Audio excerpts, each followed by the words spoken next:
D comme destin. Le Père des dieux et des hommes parla en premier.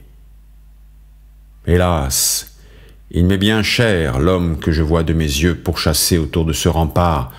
Mon cœur s'apitoie sur Hector, qui a brûlé pour moi maintes cuisses de bœuf sur les sommets de l'Ida et sur l'acropole de la ville. Et maintenant, voici que le divin Achille, avec ses pieds rapides, le poursuit autour de la ville de Priam.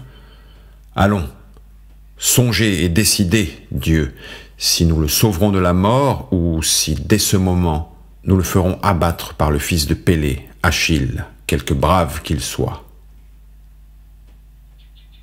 Athéna, la déesse aux yeux perses, lui répondit alors. « Père qui détient la foudre éblouissante, Dieu des sombres nuées, qu'as-tu dit ? Un homme, un mortel marqué depuis longtemps par le destin, tu veux l'affranchir de la mort exécrée ? Fais-le, mais nous tous, les autres dieux et moi, nous ne t'approuverons pas. » Mais quand, pour la 4e fois, Hector et Achille revinrent tout auprès des fontaines, Zeus le Père alors déploya ses balances d'or. Il y plaça 2 sorts marqués d'un trépas cruel, l'un pour Achille et l'autre pour Hector, dompteur de chevaux. Par le milieu, il souleva le fléau et ce fut le jour fatal d'Hector qui se prit à pencher et à descendre jusqu'à chez Hadès. Homère, Iliade, chant 22, vers 167 à 181 et 208-213. Hélas, générations humaines, comme votre vie ne compte pour rien. Quel homme n'a pour plus grand bonheur que l'apparence du bonheur, puis cette apparence même s'en va. Je pense devant ton destin à toi, pauvre Oedipe, que chez les hommes, rien n'est enviable. Sophocle, Oedipe roi, vers 1186-1196.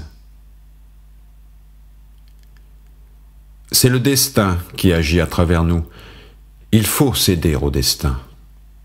Jamais nos efforts lourds d'inquiétude ne pourront changer la trame tissée par le fuseau fatal.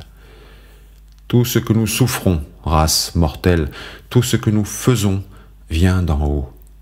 L'Achésis veille à l'accomplissement des décrets qui se déroulent sous sa main impitoyable. Tout a sa voie tracée d'avance, et c'est le premier de nos jours qui détermine le dernier. La divinité elle-même ne peut rompre cet enchaînement des effets et des causes, et nulle prière ne peut changer l'ordre immuable des événements. Beaucoup ont souffert pour l'avoir craint, beaucoup ont trouvé leur propre destin pendant qu'ils craignaient leur destin. Sénèque, Oedipe. Chapitre 5, 2, vers 980-994. Voilà la question que je fais et qui s'étend fort loin.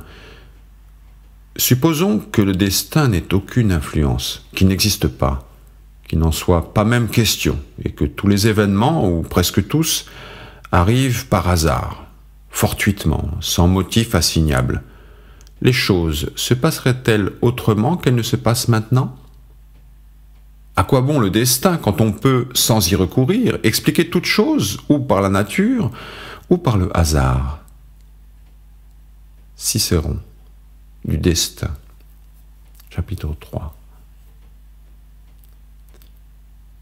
Il ne faut pas demander que les événements arrivent comme tu le veux, mais il faut les vouloir comme ils arrivent.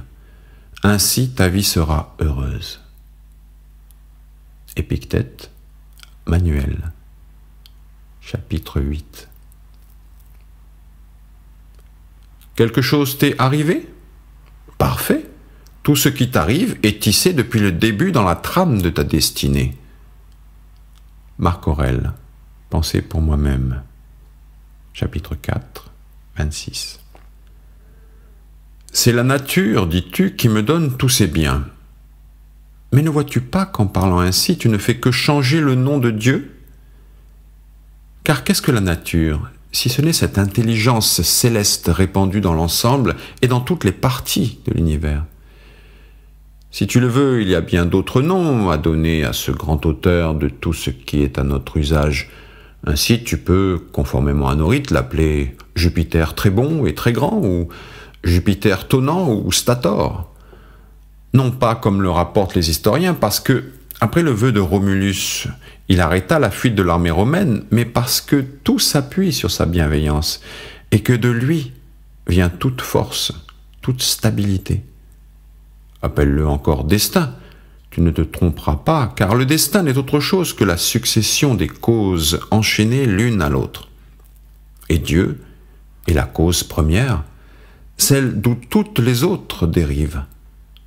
Tout nom que tu voudras lui donner s'appliquera merveilleusement à lui, pourvu que ce nom caractérise quelque attribut, quelque effet de la puissance céleste. Autant de noms peuvent lui convenir, autant de bienfaits émanent de lui. Sénèque, des bienfaits, chapitre 4, 7.